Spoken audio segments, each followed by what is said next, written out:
rassure-moi tout de suite. Tu as vu la critique?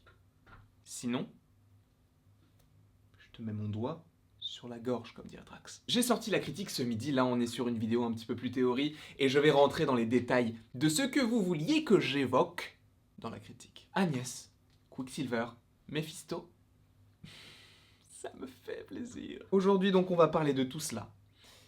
Et ça m'intrigue beaucoup. Parce qu'il est vrai, j'étais convaincu qu'Agnès, il y avait un truc qui n'allait pas chez elle. Pour moi, il y a quelque chose qui est au-dessus de Wanda, et je me suis dit, peut-être que c'est Agnès, peut-être que c'est quelque chose qui contrôle Agnès, qui contrôle également Wanda. Maintenant, par rapport à ce que l'on a vu dans l'épisode 6, je peux quasiment affirmer que c'est le cas. Agnès n'est peut-être pas en tant que telle le méchant de l'histoire, mais elle se fait manipuler, et elle est la représentation de ce qu'est le mal dans l'histoire de Wanda. Et on en a la preuve dans cet épisode 6 qui est juste génial, très frustrant, mais génial. Pourquoi est-ce que je dis qu'on en a la preuve dans cet épisode-là? Tout simplement parce que depuis le début de la série, on a Agnès qui est dans chacun des épisodes. Dans tous, ne cherche pas.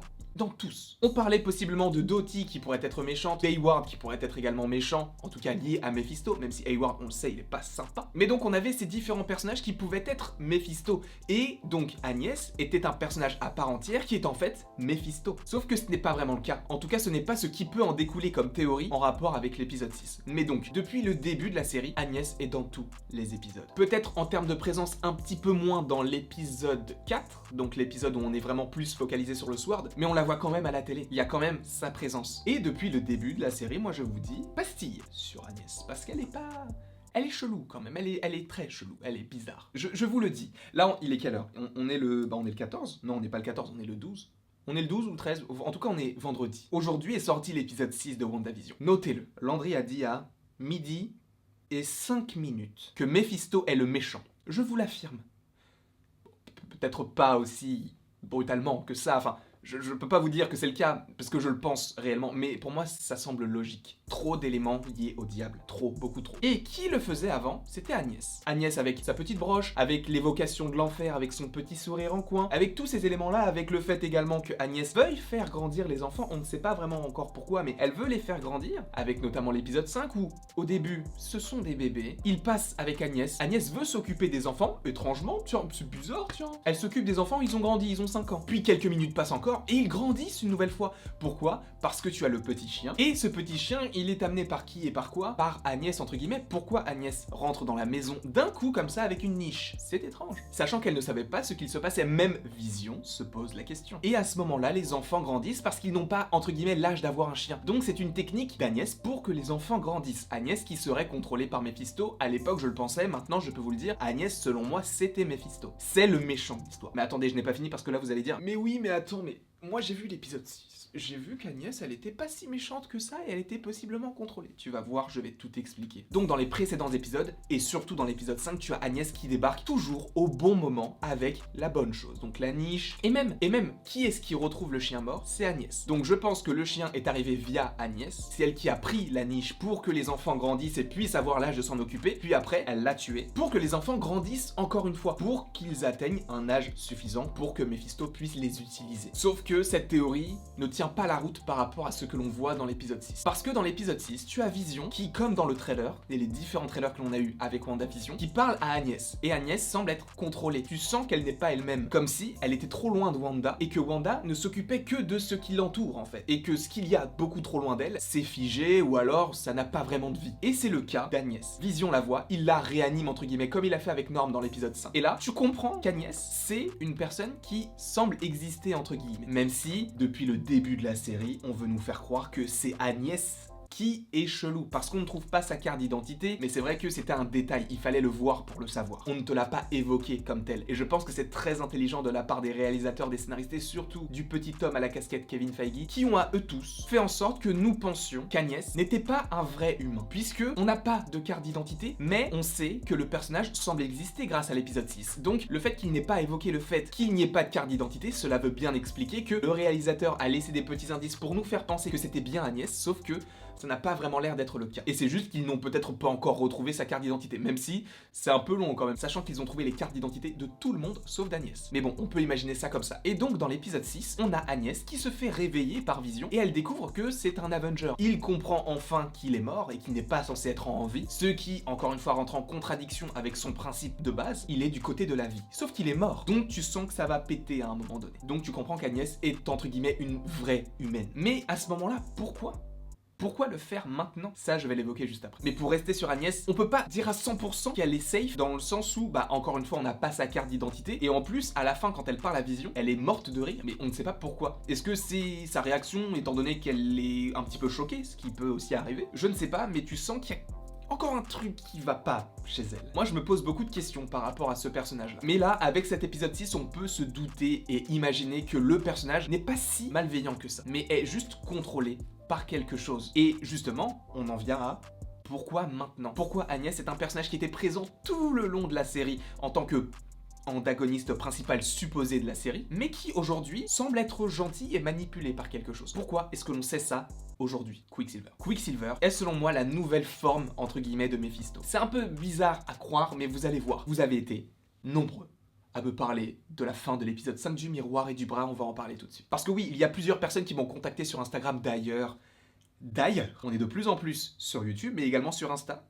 Donc en description, vous aurez mon Instagram. On publie des choses sympathiques, rigolotes, cool, donc n'hésite pas à aller voir. La petite aparté Instagram est finie, on revient sur l'épisode. Donc il y a plusieurs personnes qui m'ont contacté en me disant « Landry, je ne sais pas si tu as vu, mais quand tu zoomes sur le miroir qui est juste derrière Wanda et on voit le corps de Quicksilver, il y a une forme chelou qui est à côté de Quicksilver et qui semble être marron-noir. Ce ne serait pas impossible que ce soit un bras, mais un bras pas humain, puisque ça a vraiment l'air d'être quelque chose d'assez monstrueux, parce que t'as vraiment l'impression que les doigts sont crochus, enfin, t'as plein de choses et d'éléments comme ça qui peuvent te faire croire que ce n'est pas un bras humain. Et de toute façon, que ferait un bras humain ici? Est-ce que c'est un oubli de post-prod où ils ont oublié d'effacer quelque chose? C'est possible, mais ce n'est pas impossible que justement, ce soit quelque chose qui est en train d'être créé par ce bras qui appartient à quelqu'un, logiquement, c'est pas un bras qui se balade quelque part. Et par rapport à cela, cette idée viendrait donc de Mephisto qui est en train de créer Quicksilver. Et on peut se dire, mais quel est le rapport avec Agnès, avec Wanda, etc. Wanda elle-même le sait, Pietro est mort. Elle le sait depuis le début. Elle ne sait pas comment elle a créé cet univers-là, et elle en parle d'ailleurs à Pietro dans l'épisode 6. Mais à l'instar de Vision, elle sait qu'elle a eu une vie auparavant. Elle sait qu'il y a eu Ultron. Pourquoi? Parce que Monica Rambeau dans l'épisode 3 parle de Quicksilver et parle d'Ultron en disant que Quicksilver a été tué par Ultron. Elle-même le sait et ça l'a énervée. Et elle a fini par éjecter Monica. Jusque-là, vous me suivez, c'est l'épisode 3. Mais ensuite, dans l'épisode 5, Wanda reparle de Quicksilver à ses enfants. Donc tu comprends qu'il y a quelque chose qui n'est pas logique par rapport à tout ça. Tu sens qu'il va y avoir Quicksilver à un moment donné et de toute façon il est à la fin de l'épisode. Mais en plus, quand il découvre le chien mort, Wanda parle encore une fois de la mort, qu'il ne faut pas réanimer des personnes qui sont mortes, etc. Seulement, qu'est-ce qui arrive à la fin de l'épisode? Quicksilver, qui est mort et elle le sait. Seulement, c'est différentes visions puisque là, Quicksilver, elle est vraiment choquée de le voir. C'est pas elle qui a fait en sorte que Quicksilver revienne. De plus, si elle avait vraiment voulu, elle, faire revenir Quicksilver, elle aurait pris la tête d'Aaron Taylor-Johnson et pas celle d'Evan Peters. Pour rappel, Aaron Taylor-Johnson joue Quicksilver dans le MCU et Evan Peters dans l'univers de la Fox, donc lié aux X-Men. Donc c'est très étrange d'avoir ce Quicksilver lié à WandaVision, mais est-ce que ça amorce le multivers? Pas du tout. Pas du tout. Faut, s'il vous plaît, arrêtez de m'en parler. C'est pas que c'est pas impossible, c'est possible, mais ça n'a aucun sens. Si vous y croyez, c'est possible pour vous. Mais juste pour moi, c'est pas possible en fait. Parce que les conséquences de ce qu'il va se passer dans le multivers se passent après WandaVision. Tu ne peux pas avoir des personnages d'autres univers déjà maintenant, sachant que Wanda n'a pas, entre guillemets, ouvert les portes de ces différents univers. Tu vas me dire, il n'y a pas que Wanda qui peut ouvrir les portes du multivers parce que, oui, j'ai revu Doctor Strange, oui, il a exploré le multivers et lui, il peut y aller. Donc, est-ce que ce n'est pas lié à Doctor Strange? Pas du tout. Pas du tout. Mais Doctor Strange, vidéo demain. En plus, vidéo sur la pierre du temps également, donc vraiment demain c'est une journée Doctor Strange. L'apparition de Quicksilver déjà c'est très étrange. Mais si on va plus loin que ça, si on se focalise sur ce qui se passe dans l'épisode 6, Wanda elle-même se pose des questions. Pietro, c'est bizarre que t'aies plus vraiment d'accent. Pietro, tu te souviens de quand on était jeune et qu'on avait fait ça? Non, tu t'en souviens pas? C'est bizarre. Pour moi, le Pietro que l'on a là, tout simplement Mephisto, qui contrôlait anciennement Agnès. Donc Agnès était selon moi Mephisto, mais donc personnifié en Agnès. Et là, on a échangé les rôles, dans le sens où, dans l'épisode 6, on voit beaucoup Quicksilver et très peu Agnès. Agnès qui n'est plus contrôlée par qui que ce soit, puisqu'elle se fond entre guillemets dans la masse de tous les autres personnages, puisque Vision arrive à la ramener à la vie entre guillemets. Donc, Mephisto est passé du corps d'Agnès à Quicksilver selon moi. C'est pourquoi on aurait le bras, c'est pourquoi on aurait plein d'éléments qui nous font croire qu'aujourd'hui, Quicksilver est en fait c'est Mephisto. Et tu vas me dire, mais pourquoi est-ce que Mephisto, il a changé de corps d'Agnès à Quicksilver si on se base sur ta théorie? Je vais t'expliquer très simplement. C'est que tu comprends que Wanda perd le contrôle. Elle le perd, elle n'arrive plus à rewind, elle ne le fait plus. Il y a beaucoup de personnages très secondaires qui commencent à avoir des phrases très cheloues, notamment le postier dans l'épisode 5 qui disait de toute façon on ne peut pas s'enfuir. Il y avait également dans l'épisode 6 Herb qui dit est-ce que tu veux changer ça par rapport au fait qu'elle puisse tout changer. Donc tu comprends que plusieurs personnages très secondaires commencent vraiment à ne plus être sous le contrôle entre guillemets de Wanda. Seulement Wanda est assez forte pour ne pas être totalement sous la tutelle d'une entité. Elle a quand même une envie et son idée propre. Elle ne sait pas comment est-ce qu'elle est arrivée là, donc Mephisto est derrière tout ça, mais elle sait ce qu'il se passe et elle sait ce qu'elle fait. En tout cas, elle a l'air de le savoir. Donc elle perdait petit à petit le contrôle, mais par rapport à Agnès qui était là et qui jouait les trublions.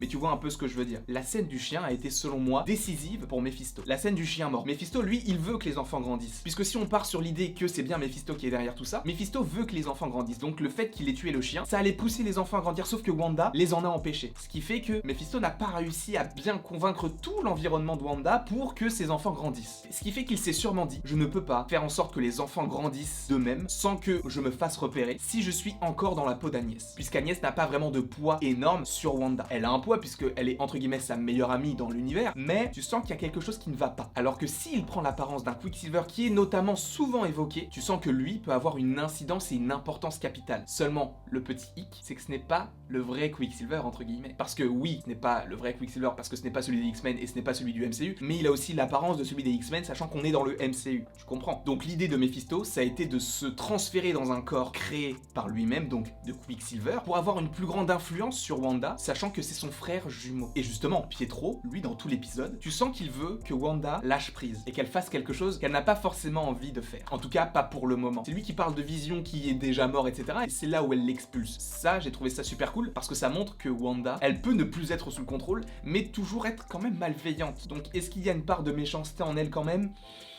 Je suis pas sûr. Si tu compares avec ses précédentes aventures, ça rentre pas forcément en lien avec ce que tu as aujourd'hui dans WandaVision. Donc selon moi, Mephisto est bien le méchant de la série et il a pris l'apparence de Quicksilver. Quand la présence d'Evan Peters était encore en phase de rumeur, on se demandait s'il allait jouer Quicksilver, s'il allait jouer Mephisto. On a l'impression qu'il va jouer les deux. En tout cas, j'espère que vous avez apprécié cette vidéo. N'hésitez pas à l'aimer, à la partager, à la commenter et à vous abonner.